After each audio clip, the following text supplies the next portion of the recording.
Сәлем достар, бұл Қазақ Story Time, біз бастаймыз. Жалғыздықпен мотордың гүрілі. Қазақстанның оңтүстігі мен орталығын жалғайтын бетпақдала тас жолы. Қараша айының ызғарлы түні. 100 шақырымға дейін бірде-бір елді мекен, тіпті жанармай құю бекеті де жоқ, тек құлазыған қу медиен дала. Түнгі сағат 3-те осы қараңғылықты тіліп өтіп, 20 тонналық жүгі бар алып ДАФКС жүк көлігі келе жатты. Рөлде 55 жастағы Бекет есімді жүргізуші отыр. Оның сырт келбеті көп дальнобойшылардан, қашыққа жүк тасушылардан еш айырмашылығы жоқтай көрінетін. Үстінде жұқалау қара жемпір, басында ескі кепка, бетінде бірнеше күндік өскен сақал. Оның қалың, бурыл шашқан қастарының астындағы көздер ғана өзгеше еді. Ол көздерде ешқандай шаршаңқылық жоқ, айналаны радар сияқты салқын әрі қырағы бақылап отыр.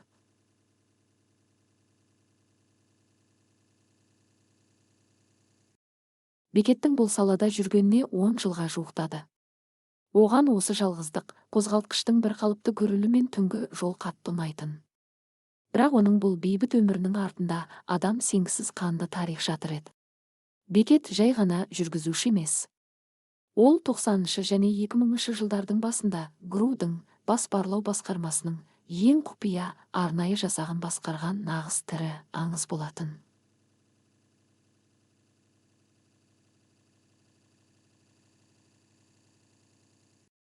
Әскери ортада оны Барс деген бүркеншік атпен білетін. Ол әлемнің ең ыстық нүктелерінде, Таяу Шығыс пен Кавказ тауларында ең күрделі диверсиялық және барлау операцияларын мінсіз орындаған офицер. Оның бойындағы соғыс өнері мен инстинкті жойылмаған, тек терең ұйқыға кеткен еді. Ол бейбіт өмір сүру үшін қаруын бір жолата тастаған болатын. Алайда бұл түн оның сертін бұзуға мәжбүр ететін түн еді. Қараңғыдағы қақпан, аңшылардың тосқауылы. Бетпақдаланың бұл аумағында заң полицияның емес, жергілікті ұйымдасқан қылмыстық топтың қолында еді. Оларды қатыгездігімен аты шыққан Тарлан есімді қылмыстық авторитет басқаратын. Олар көбіне бағалы жүк таситын транзиттік фураларды тонаумен, жүргізушілерді бопсалаумен айналысатын. Олардың ақпаратшылары Бекеттің көлігінде шетелден келе жатқан өте қымбат серверлі құрал жабдықтар, миллиондаған теңге тұратын электроника бар екенін алдын алған болатын. Жолдың кішкене бұрылысында, екі қыраттың арасында 4 қара түсті жол талғамайтын көлік джип шамдарын өшіріп, жыртқыштай күтіп тұрды. Анау келе жатыр деді Тарланның оң қолы саналатын. Бетінде үлкен тыртығы бар Руслан тақшы рациямен. Оның қолында қысқа ұңғылы Калашников автоматы АКС-74У бар еді. Бұл шал жалғыз. Жүгі өте ауыр, баяу келе жатыр. Дайындалыңдар. Тікенекті тастаңдар. Қарақшылар асфальттың үстіне арнайы жасалған дөңгелек жаратын темір тікенекті шина жаратын лента тартып жіберді.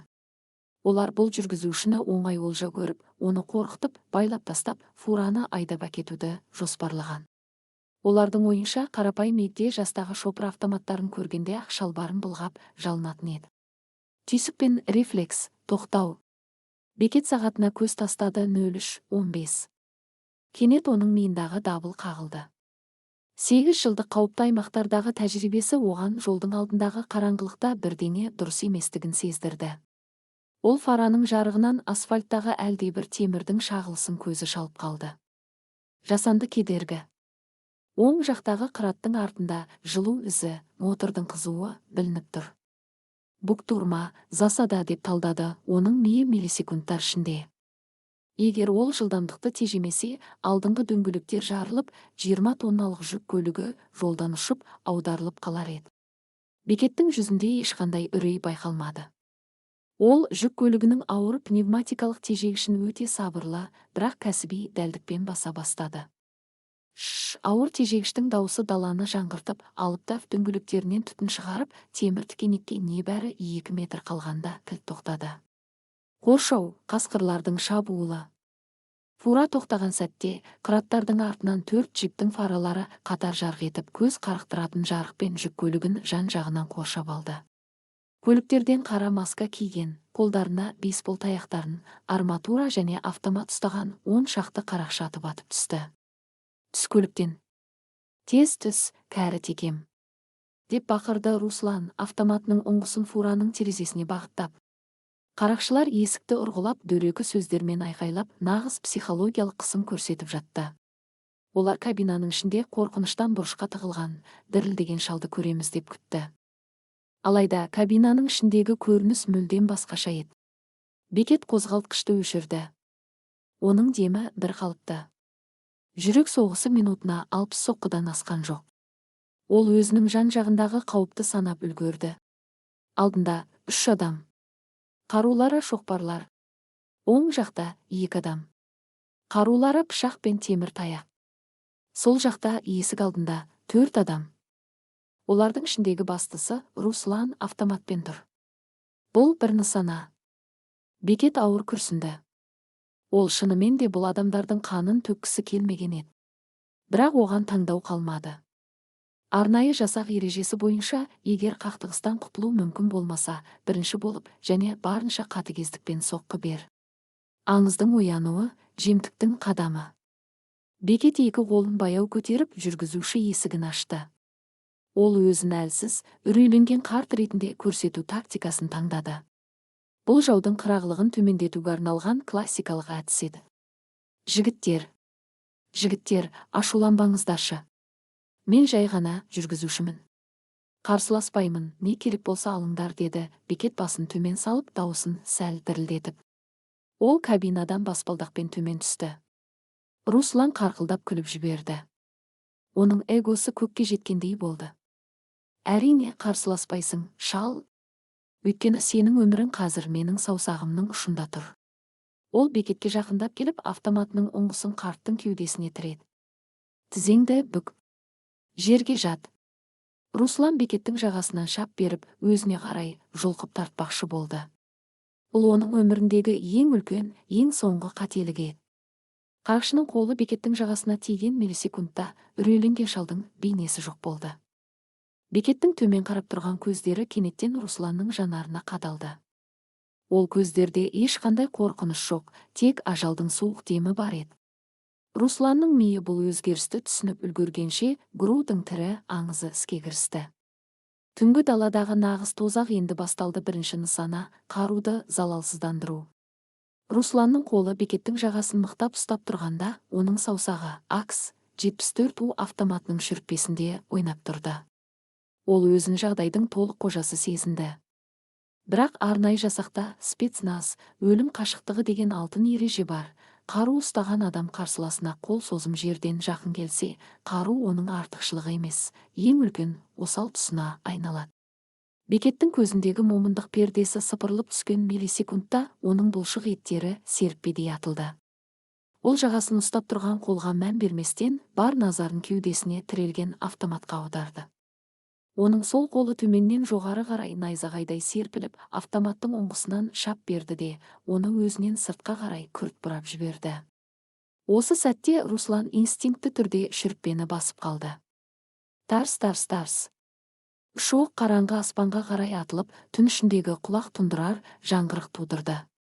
Бірақ Бекет тоқтаған жоқ. Ол сол қолымен қаруды бұрай отырып, оң қолының қырымен ребра, ладони, Русланның кеңірдегіне өлтірмейтін.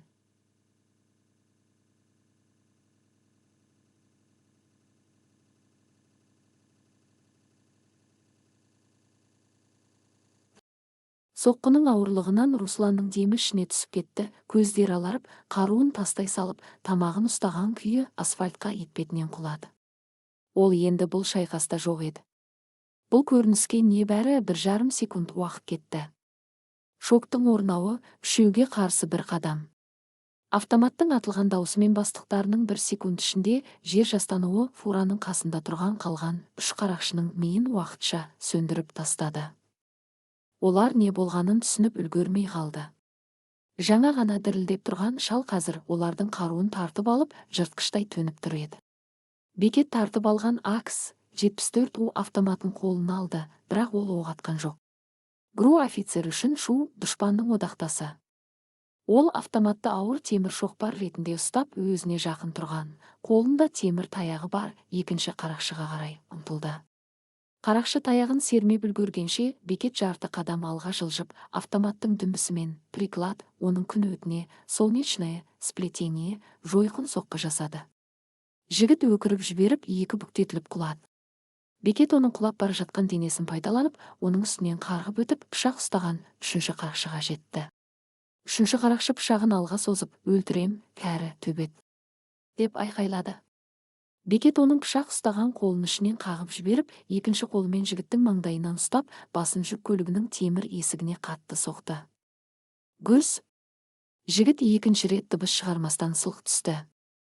Небәрі 5 секундтың ішінде кабинаның сол жағында тұрған 4 қарулы қарақшының үшеуі асфальтта ес-түссіз жатты.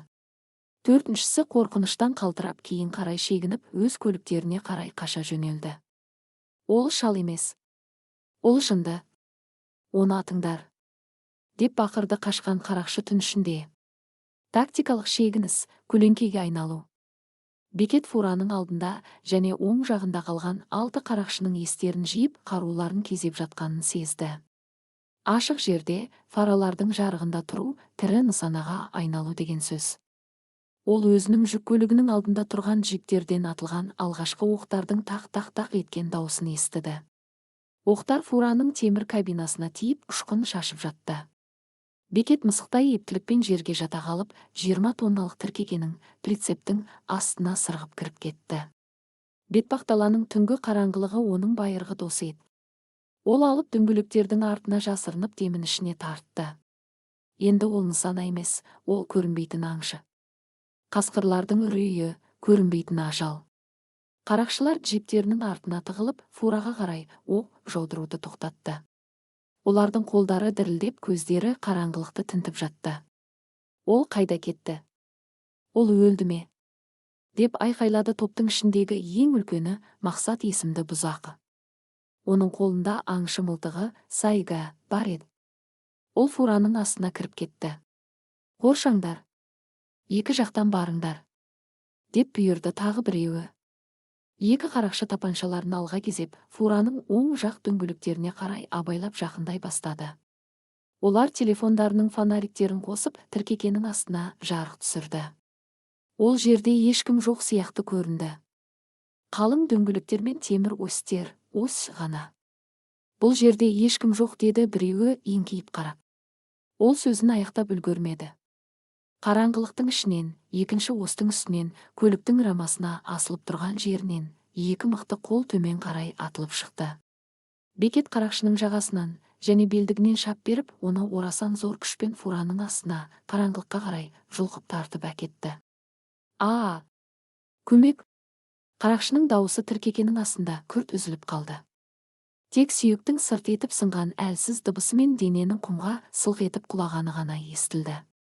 Екінші қарақшы мұны көргенде зәре құты қалмай, артқа қарай шегініп, мылтығынан фураның астына көзсіз оқ жаудыра бастады. Бах! Бах! Бах! Оқтар темірге тиіп, босқа кетіп жатты. Ол оқтарын тауысып қайта оқтамақ болғанда. Фураның артынан, қараңғылықтың ішінен елес сияқты сырғып шыққан Бекет оның ту сыртынан пайда болды. Гру офицері бір қолымен қарақшының аузын мықтап жауып, екінші қолымен оның желкесіндегі жүйке нүктесіне қатты соққы берді. Қарақшы бірде-бір дыбыс шығара алмай, Бекеттің қолында есінен танып сұлап түсті. Бекет оның денесін дөңгелектің артына сүйреп тастады. Психологиялық қысым, аңыздың айбары. Осыдан кейін далаға өлі үнсіздік орнады. Қалған 4 қарақшы өздерінің джиптеріне тақалып, тыныстарын ішіне тартып тұрды. 10 адамнан құралған қарулы топтың 6-ы 5 минуттың ішінде ізім ғайым жоқ болды. Жоқ болғанда да ешқандай атыс шабыссыз, дыбыссыз, елеспен соғысқандай жойылған еді. Бұл қарапайым бұзақылар үшін емес, нағыз соғыс көрген адамдар үшін де қорқынышты жағдай болатын. Олар өздерінің жемтігінің кім екенін түсіне бастады. Бұл адам емес. Бұл шайтан, деп Мақсаттың дауысы дірілдеп кетті. Шегінейік. Тарланға хабар берейік. Дәл осы сәтте қараңғылықтың ішінен фураның артынан Бекеттің дауысы естілді. Бұл дауыста ешқандай үрей, ешқандай ентігу жоқ еді. Бұл дауыс мұздай суық, темірдей қатты, бұйрықты ырайда шықты. Қаруларыңды тастаңдар. Егер қазір көліктеріңе отырып қашпасаңдар, мына дала сендердің мәңгілік молаларыңа айналады. Мен екінші рет ескертпеймін. Қарақшылар бір-біріне қарады. Бір жағынан қорқыныш, екінші жағынан Тарланның, бастықтарының жазасынан үрейлену. Мақсат тәуекелге баруды ұйғарды. Ол өзінің сайга мылтығын дауыс шыққан жаққа бағыттап, ат оны, ол жалғыз ғой, деп бақырды. Бірақ ол шүртпені басар сәтте, бекеттің тактикалық жауабы бәрін таңғалдырды. жалған нысана, қараңғылықтағы айла. Мақсат өзінің сайга мылтығының шүртпесін басуға дайындалып, қараңғылыққа қарай көзсіз оқ жаудырмақшы болғанда, бекеттің тактикалық жауабы месеңгіріп тастады. Гру офицері атысқа шыққан жоқ. Ол өзінің жасырынып тұрған жерінен, дөңгелектің артынан, жол шетінде жатқан үлкен тасты және жаңа ғана қарусыздандырылған қарақшының ауыр темір таяғын алды да джиптер тұрған жаққа қарай Мақсаттан мүлдем басқа бағытқа бар күшімен лақтырып жіберді. Гүрс, шаң, темір таяқ джиптің есігіне қатты соғылып, сынған әйнектің дауысы шықты. Бұл классикалық диверсиялық алдамшы маневр еді. Мақсат пен қалған үш қарақшының назарымен мылтықтарының ұңғысы инстинкті түрде дыбыс шыққан жаққа, өздерінің джиптеріне қарай бұрылып кетті. Олардың саусақтары шүртпені басып қалып, қараңғылыққа қарай бах деп оқ жаудырды. Олар елеспен соғысып жатқандарын түсінбеді. Осы 1,5 секундтық назар аудару бекетке жеткілікті болды. Ол қараңғылықты жамылып, жүк көлігінің екінші жағымен жүгіріп өтіп, алып даф кабинасына мысықтай дыбыссыз көтерілді. Енді ол төменде емес, олардың дәл төбесінде тұрды. Алыптың оянуы, соқырлық пен саңыраулық. Қарақшылар оқтарын тауысып, демдерін ішіне тартып, қайтадан фураның астына қарай жақындай бастады. Ол сол жақта. Мен оның дыбысын естідім, деп бақырды Мақсат, мылтығын қайта оқтап. Дәл осы сәтте олардың үстінен тозақтың қақпасы ашылғандай болды. Бекет кабинаның ішінде отырып, жүк көлігінің шатырындағы қосымша қуатты 6 прожекторды, люстра және алдыңғы алысқа түсетін фараларды, дальний свет, ең жоғарғы режимде қосып жіберді. Сонымен қатар ол пневматикалық тежегіштің ауасын күрт босатып, жүк көлігінің құлақ тұндырарлық ауыр сигналын, пневмосигнал тоқтаусыз басты. Туут! Паровоздың даусындай жойқын дыбыс түнгі даланы жарып жіберді. Көз қарықтыратын мыңдаған ватт жарық түн ішінде қарақшылардың көзін бірден соқыр етті. Олар көздерін қолдарымен жауып, құлақтарын басып, кеңістікте бағдарлаудан толықтай айырылып, бақыра бастады. Бұл әскерилер қолданатын жарық шуыл гранатасының светошумовая граната мінсіз баламасы еді. Олардың қарулары қолдарынан түсіп, өздері не істерлерін білмей асфальтта теңселіп қалды. Ақырғы сыпыру, ешқандай мүмкіндік жоқ. Бекет кабинадан секіріп түсті. Ол жарыққа арқасын беріп тұрғандықтан қарақшылар оны көре алмайтын, ал ол олардың әрбір қимылын алақандағыдай көріп тұрды. Ол енді ешқандай қарусыз, тек жалаң қолмен іске кірісті. Ол бірінші болып көзін уқалап тұрған Мақсатқа жетті. Бекет оның мылтығының ұңғысынан ұстап, төмен қарай күрт тартып, тізесімен Мақсаттың иегінен қатты соқты. Сүйектің сытырлаған дыбысы естілді, Мақсат есінен танып шалқасынан құлады. Қалған үшеуі джипке қарай соқыр адамша қашпақшы болды. Бекет біреуін ту сыртынан қуып жетіп, желкесінен, қарақұсынан бір ұрып сұлатты. Үшіншісінің аяғынан шалып құлатып, буынын шығара бұрап тастады. Төртіншісі қорқыныштан жерге етпетінен жата қалып, басын екі қолымен жауып: «Ұрма! Жалынамын, ұрма! Біз берілдік!» деп шырылдай бастады. 10 қарақшы. 5 минут. Ешқандай өлімсіз, бірақ толықтай залалсыздандырылған топ. Гру ардагері бетпақдала тас жолында өзінің кім екенін толықтай дәлелдеген еді.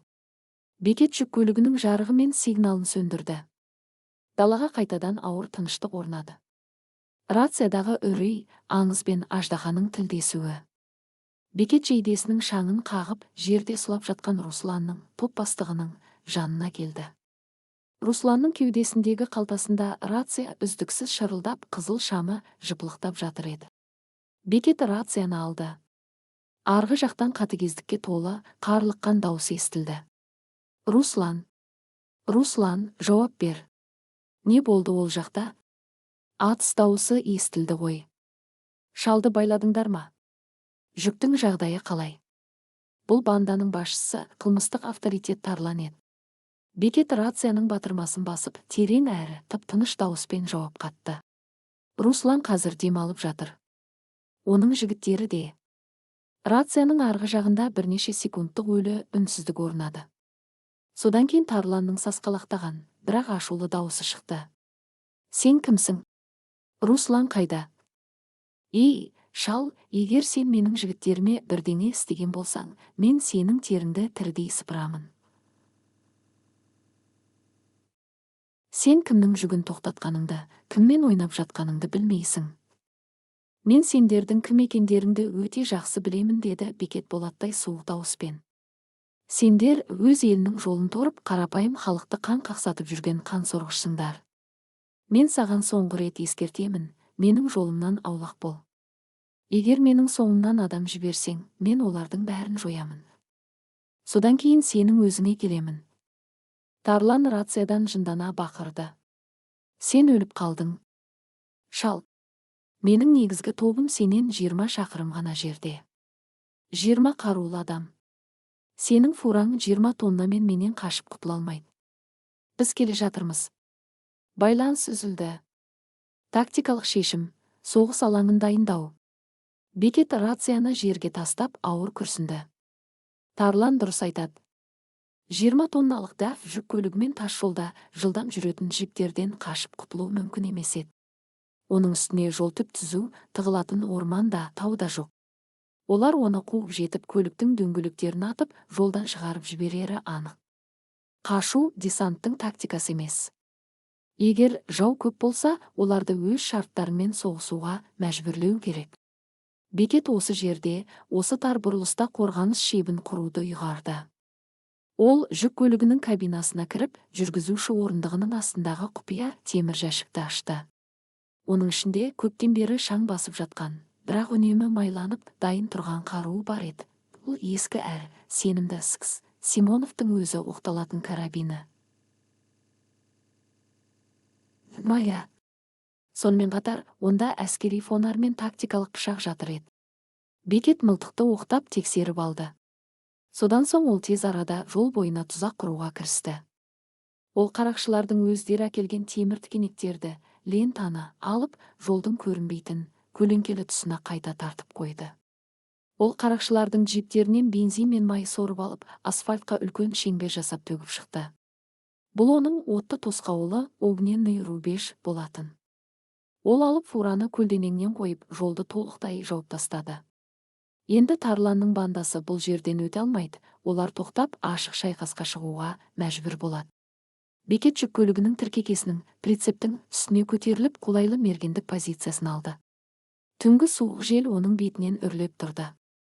Ол Скс мылтығының көздеуішінен қараңғы жолға қарап демін ішіне тартты. Алыстан қараңғылықтың түбінен бірнеше көліктің фаралары көрінді. Олар қатарласып, өлім әкелетін аждахадай қатты жылдамдықпен осылай қарай құйғытып келе жатты. Тарланның негізгі күші жетті. Грудың тірі аңызы шүріппеге саусағын қойды. Бетпақдаладағы нағыз соғыс енді басталды. Тұзаққа түскен аждаха, отты шайқастың басталуы. Бетпақдаланың тас жолында 4 қара түсті Toyota Land Cruiser жоғары жылдамдықпен келе жатты. Олардың шамдары түнекті жарып, алда тұрған алып жүк көлігінің сұлбасына жақындай берді. Көліктердің ішінде Тарланның ең таңдаулы, тісқаққан 20 қарақшысы отырды. Олардың қолдарында автоматтар мен шолақ мылтықтар жарқылдайды. Қараңдар. Анау шал жолды жауып тастапты. Оны тірідей сойып алыңдар, деп бақырды Тарлан рация арқылы. Бірақ олар Грудың аңызы дайындаған тосын сыйды күтпеген еді. Конвой фураға 50 метрдей қалғанда бірінші джиптің дөңгелектері Бекет жасырып қойған темір тікенектерге, лентаға тап болды. Пс! Деген дыбыспен дөңгелектер бірден жарылып, көлік жолдан шығып, аударыла жаздап барып тоқтады. Оның артындағы екі көлік тепе-теңдігін әрең сақтап, кілт тоқтауға мәжбүр болды. Дәл осы сәтте Бекет фураның тіркекесінің үстінде жатып, Скс мылтығынан алдын ала дайындалған бензин ізіне оқ атты. Тарс! Жері төгілген жанармай найзағайдай тұтанып, бір сәтте жолдың ортасында 3 метрлік отты шеп, огненный рубеж пайда болды. Лаулаған өрт қарақшыларды фурадан бөліп тастады. Жарық пен оттың ортасында қалған қарақшылар үшін енді түн емес, нағыз тозақ басталды. Түнгі мерген, көрінбейтін соққылар. Қарақшылар джиптерінен атып түсіп, оттың арғы жағына қарай оқ жаудыра бастады. Тақ. Автоматтардың дауысы даланы басына көтерді. Бірақ олар ештеңені көрмей, тек қараңғылыққа қарата ата берді. Бекет болса, тіркекенің үстіндегі тасада қимылсыз жатты.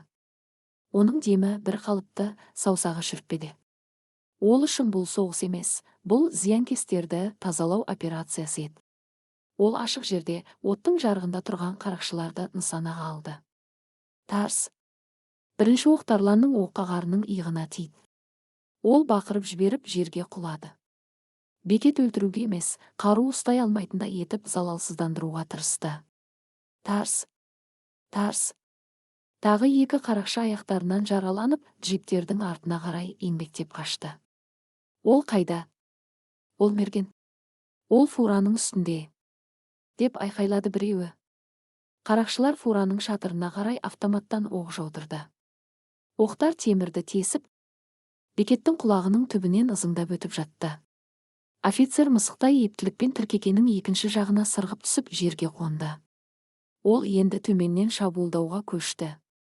Түтін мен темір, қоян қолтық ұрыс.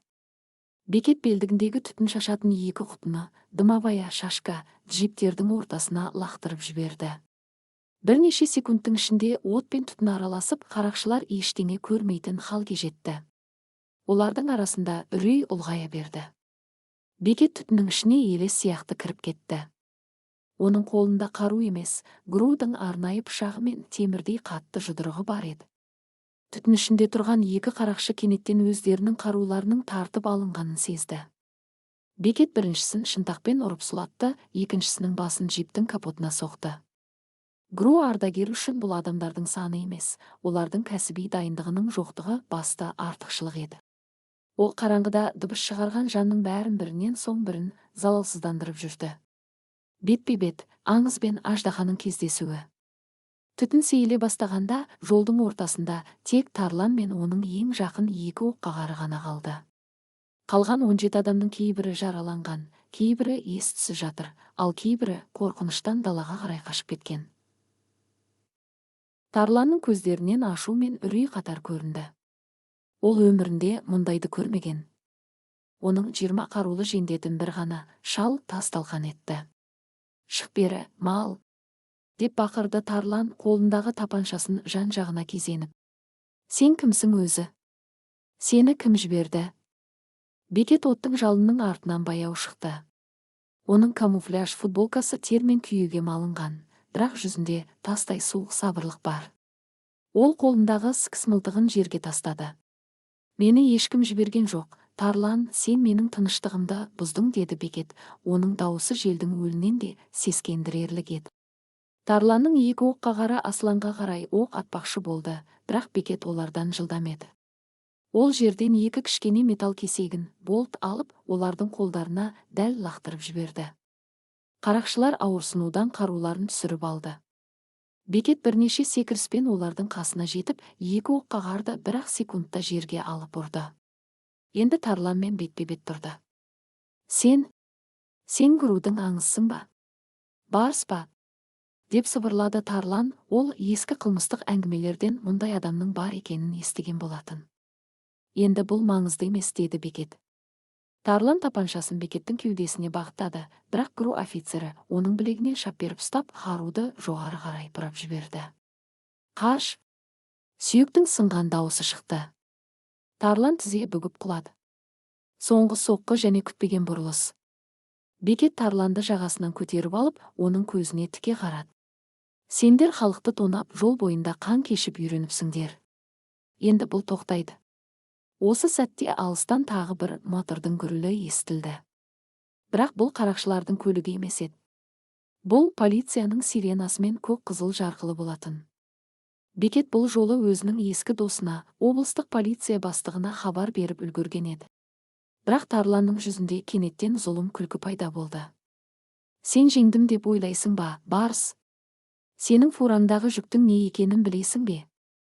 Ол үшін тек мен емес, бүкіл елдің билігіндегілер де келеді. Ол сен ойлаған электроника емес. Бекеттің жүрегі селт ете қалды. Ол жүк көлігіне қарай бұрылды. Фураның тіркекесінен кенеттен бір түрлі жасыл жарық жылтырап көрінді, жасыл сәуле, серверлердің артындағы шындық. Алыстан полиция сиреналарының дауысы жақындап келе жатқанымен, бекеттің бар назары өз жүк көлігінің тіркекесіне, прицепіне ауған еді. Тарланның сөздерімен тіркекенің саңылауынан шығып тұрған оғаш, пульсацияланған жасыл жарық оның ішкі әскери түйсігін оятты. Ол 20 тонналық жүк деп ойлаған қымбат электрониканың астарында басқа бір сұмдық жатқанын сезді.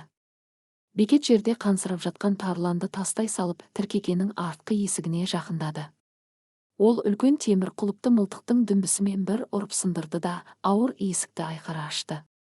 Фураның іші қораптарға емес, әскери үлгідегі қара, соққыға төзімді, противоударный контейнерлерге толы еді. Жасыл жарық ең төрде тұрған контейнердің ашылып қалған қақпағынан шығып тұр екен. Жүк көлігінің қатты тежеуімен шайқалуынан қақпақ ашылып кеткен көрінеді. Бекет контейнерге үңілді. Оның ішінде қарапайым серверлер емес, әскери мақсаттағы аса құпия сұңқар дрондарының нейрожелілік басқару блогы және оның жанында плутоний негізіндегі ықшам қуаттағыш элементтер жатыр еді. Бұл қарулы күштердің ең жабық зертханаларында ғана жасалатын, қара нарықта миллиардтаған доллар тұратын стратегиялық қарудың миы болатын. Жасыл жарық қуаттағыштың активті күйде екенін көрсететін индикатор еді. Оның миында бәрі өз орнына келді. Бекетті кездейсоқ жалдамаған еді. Жүк тасымалдаушы компания оның бұрынғы ГРУ офицер екенін білген. Олар бұл жүкті ешқандай күзетсіз, қарапайым фурамен алып өту үшін жолдағы ұсақ қарақшыларды өздігінен жайратып тастай алатын тірі қалқан ретінде бекетті әдейі таңдаған. Ол өзін соқыр құрал ретінде пайдаланғандарын түсінгенде жұдырығын тарс түйді. Көк қызыл жарқыл, жалған құтқарушылар. Кенеттен сырттан тарланның қуанышты, қарлыққан дауысы естілді. Міне, олар келді. Сен біттің, барс. Енді сені полицияда, менің қожайындарым да аямайды. Олар бұл жүкті шекарадан асыру үшін бәрін сатып алған. Бекет тіркекеден секіріп түсіп тас жолға қарады. 3 полиция көлігі және олардың соңынан 2 қап-қара, нөмірсіз брондалған микроавтобус келіп тоқтады. Бірақ бекеттің қырағы көзі бірден 2 түрлі оғаштықты байқады. Біріншіден, көліктерден түскен. Олардың қарулары стандартты калашников емес, шетелдік үнсіз ататын вал және винторез автоматтары болатын. Екіншіден, олар бекетке немесе қарақшыларға қаруды таста деп бұйрық берген жоқ. Олар тікелей өлім эскадроны сияқты үнсіз, тактикалық шеп құрып жақындап келе жатты. Бұл полиция емес еді. Бұл мемлекет ішіндегі сатқындардың жеке жалдамалы армиясы, тазарту тобы, зачистка болатын. Сатқынның бет бейнесі және аяусыз үкім. Ортадағы қара джиптен ұзын бойлы, үстіне қымбат қара пальто киген ер адам түсті. Бекет оның жүзін көргенде жүрегі бір сәтке мұздап кетті. Бұл полковник Асқар Сүлейменов еді. Кезінде бекетпен бірге ГРУ-да қызмет еткен, қазір қорғаныс министрлігіндегі жоғары лауазымды шенеуніктердің бірі. Тарлан қуанып Асқарға қарай еңбектей жөнелді. Асқар аға, мен оны тоқтаттым. Ол менің адамдарымды қырып салды, бірақ жүк осында. Біз келіскендей, мен өз ісімді жасадым. Менің ақшамды. Асқар жиіркенішпен Тарланға қарады да, жанындағы қара киімді жендетке басын сәл ғана изеді. Жендет үнсіз ғана автоматын көтеріп пыс-пыс деген бәсең дауыспен Тарланның басына 2 рет оқ атты. Қылмыстық әлемнің авторитеті сөзін аяқтай алмай, қанға боялып құлап түсті. Жендеттер басқа да жерде ыңырсып жатқан қарақшыларды бірінен соң бірін үнсіз атып куәгерлердің көзін жоя бастады. Ақымақтар, деді Асқар мұздай дауыспен. Содан соң ол фураның тасасында жасырынып тұрған Бекетке қарата дауыстады. Бекет, ескі досым, шық бері. Мен сенің осында екеніңді білемін. Сен өз ісіңді тамаша орындадың. Бұл ұсақ бұзақылар менің жоспарымды бұза жаздаған еді, бірақ сен оларды тоқтаттың. Енді жүкті маған қалдыр да тыныш қана кет. Мен сенің есеп шотыңа $1 миллион аударамын. Зейнетке шық, досым. Сен бұл ойын үшін тым кәрісің. Аңыздың жауабы жалғыз қасқырдың тактикасы. Бекет фураның дөңгелегінің артында тұрып тісін қайрады. Ол өз отанына опасыздық жасап, стратегиялық қаруды шетелдік лаңкестерге сатпақшы болған сатқындардың дәл ортасына түскенін түсінді. Оның үстіне Асқар куәгерлерді тірі қалдырмайтынын ол өте жақсы білетін. $1 миллион бұл жай ғана алдау. Бекет шыққан бойда оны да атып тастар еді. Сен отанды саттың, Асқар, деді Бекеттің дауысы фураның артынан. Офицерлік антыңды ақшаға айырбастадың. Отан бізді баяғыда ұмытқан, Бекет. Біз қан кешіп жүргенде кабинеттегілер байып жатты. Енді менің кезегім, деп бақырды Асқар. Барыңдар. Оны өлтіріңдер де жүкті алыңдар. 10 шақты кәсіби жалдамалы жендет фураға қарай тұс-тұстан басып кірді. Олар көше бұзақылары емес, тактиканы білетін нағыз қаншерлер еді. Бірақ Бекет шегінерге жол қалмағанда ең қауіпті жыртқышқа айналатын. Ол тіркегенің ішіне кіріп үлгеріп, дрондарды басқаратын нейрожелілік блокты, ең маңызды детальды суырып алды да өзінің кішкентай арқақабына рюкзак салып алды. Осы блоксыз қалған контейнерлер жай ғана темір қорап еді. Содан соң ол жүк көлігінің жанармай багының астына өзінің соңғы түтін шашатын гранатасын қойып, жанына бензинге малынған шүберекті тастады. Ол жанған оттықты шүберекке лақтырды да өзі тіркекенің екінші жағындағы есігінен даланың қалың қараңғылығына қарай секіріп түсті. Тозақтың жарылысы және көлеңкеге сіңу. Жендеттер фураға жақындап қалғанда жанармай багына жеткен от сұмдық жарылыс тудырды. Гүрс! 20 тонналық жүк көлігінің алдыңғы жағы отқа оранып, аспанға отты шар көтерілді. Жарылыс толқыны алдыңғы қатардағы бірнеше жалдамалыны ұшырып жіберді. Асқар көлігінің артына тығылып, басын ұстап қалды. Жүкті қорғаңдар. Оны өшіріңдер, деп бақырды Асқар есін жиып. Жендеттер жанып жатқан көлікке ұмтылып, контейнерлерді ашқанда, олардың ең басты бөлшегінің жоқ екенін көрді. Асқар мұны естігенде ашудан жарылайын деді. Ол блокты алып кетті.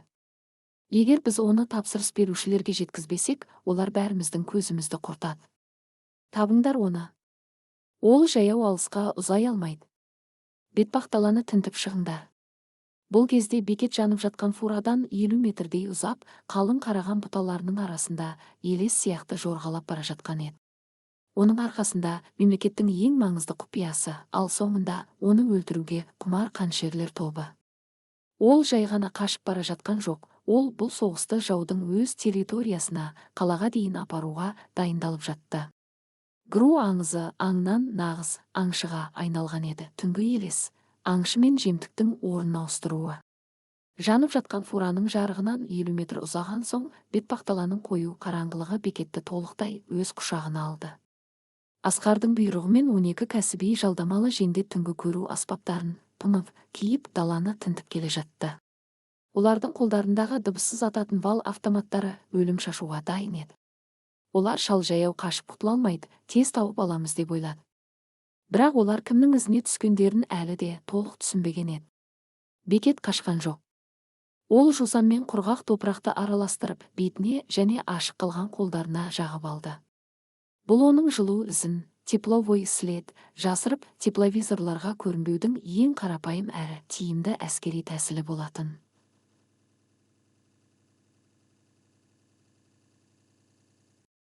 Ол кішкене ғана сайдың ішіне кіріп демін ішіне тартты. Ол енді адам емес, қараңғылықпен біте қайнасып кеткен даланың жыртқышына айналған еді. Жалдамалылардың екеуі одан 2 метр жерден өтіп бара жатты. Ешқандай жылу ізі жоқ. Ол жер жұтқандай жоқ болды деп сыбырлады біреуі рациясына. Бекеттің күткені осы еді. Ол сайдан мысықтай дыбыссыз көтеріліп, артта келе жатқан жендеттің ту сыртынан атылды. Бір қолымен оның аузын мықтап жауып, екінші қолындағы әскери пышақтың сабымен шүйдесінен, қара құсынан жойқын күшпен ұрды. Жендет сылқ түсті. Алдыңғысы бұрылып үлгергенше, Бекет оның қару ұстаған қолын қағып жіберіп, тамағынан буындыра қысып, 3 секундта есінен таңдырды. Гру ардагері олардың біреуінің вал автоматын, түнгі көру аспабын және рациясын іліп алды. Енді артықшылық толықтай аңыздың қолында еді. Рациядағы үрей, көлеңкенің үні. Асқар жол бойындағы брондалған микроавтобустың жанында тұрып ашудан тырнағын тістеп жатты. Оның жоспары тасталған болды. Бағалы жүк жанып кеткен фурада емес, бір кәрі десантниктің арқасында кетті. Кенеттен оның рациясынан бекеттің сабырлы, мұздай даусы естілді. Асқар, сенің жігіттерің бетпақдаланың түнегіне дайын емес екен. Екеуі қазір ұйықтап жатыр. Асқар дірілдеп кетті. Ол рацияны жұлып алып бақырып жіберді. Бекет, сен бәрібір құтылмайсың. Менің адамдарым сені қоршап алды. Блокты қайтар. Мен саған шекарадан өтуге дәліз, коридор беремін. Екеуміз де байымыз. Офицердің намысы сатылмайды. Асқар, сен мұны академияда жүргенде ұмытқансың. Қалған адамдарыңды кері шақыр, әйтпесе олардың бәрі осы далада қалады, деді Бекет. Сосын байланыс үзілді. Асқар жалдамалылар тобының командиріне бұйрық берді. Бәрің шегініңдер. Көлікке оралыңдар. Шеңбер құрып қорғаныңдар. Ол бізді бір-бірлеп қырып жатыр. Тұзақ пен тактика, қасқырдың оралуы. Жалдамалылар үрейге беріліп, жолға қарай микроавтобустар тұрған жерге шегіне бастады. Бірақ бұл Бекеттің дәл күткен тактикалық қадамы болатын. Ол оларды далаға емес, бір нүктеге жинауды көздеген еді. Бекет олардан бұрын оралып, қараңғылықтағы екінші микроавтобустың астына кіріп үлгерген еді. Жалдамалылар келіп Асқарды қоршап, қаруларын жан-жаққа кезеп тұрды. Олар 10 адам қалды. Бекет көліктің астынан шықпастан өзімен алып келген соңғы түтін гранатасын микроавтобустардың дәл ортасына қарай домалатып жіберді. Пшш! Қою ақ түтін бір секундта айналаны тұмшалап тастады. Түтін.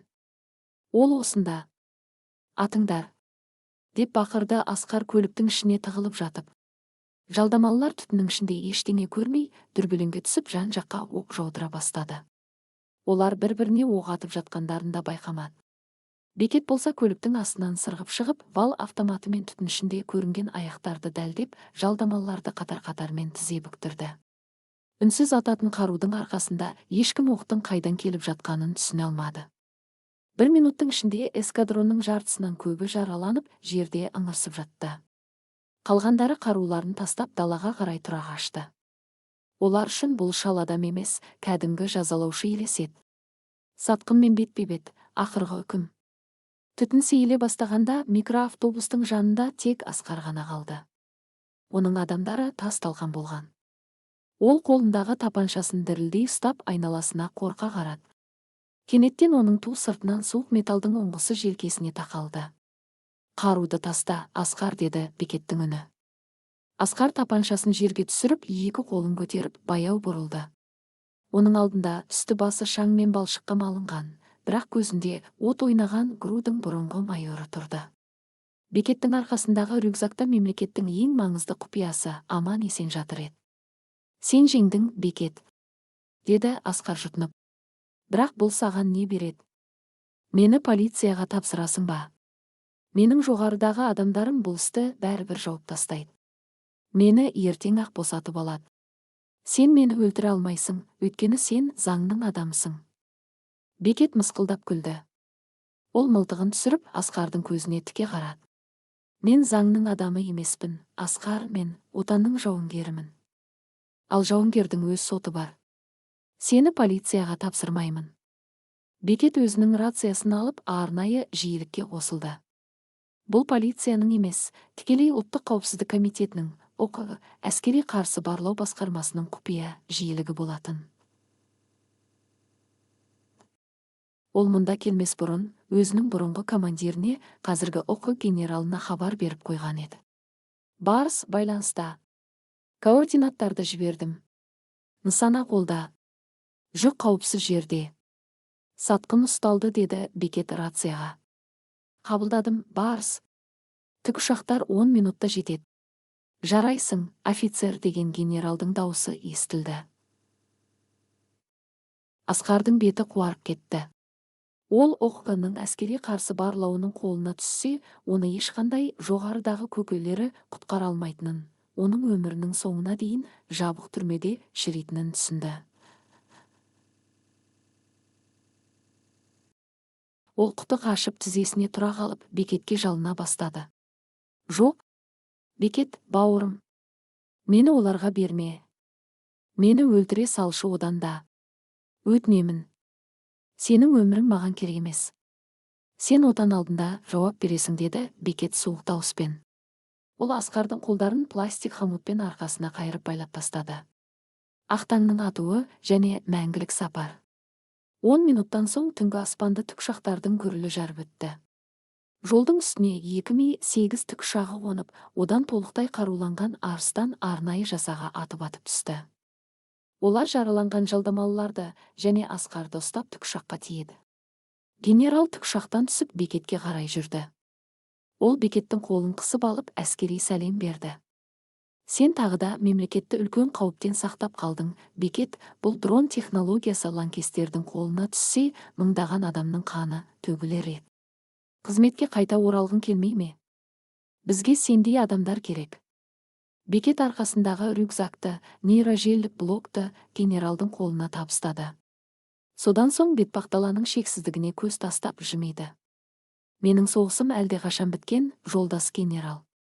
Менің орным осы кең далада. Мен жай ғана жүргізушімін. Генерал түсіністікпен басын изеді. Жолың болсын, барыс.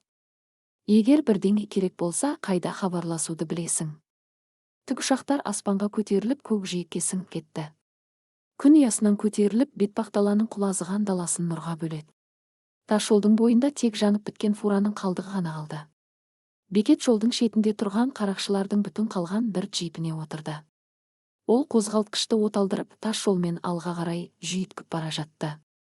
Оның мақсаты жақын маңдағы қалаға жетіп, жаңа жүк көлігінің рөліне отыру еді. Бекет жай ғана жүргізуші емес.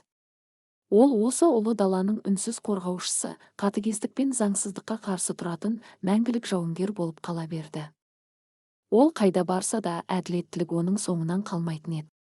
Тамам.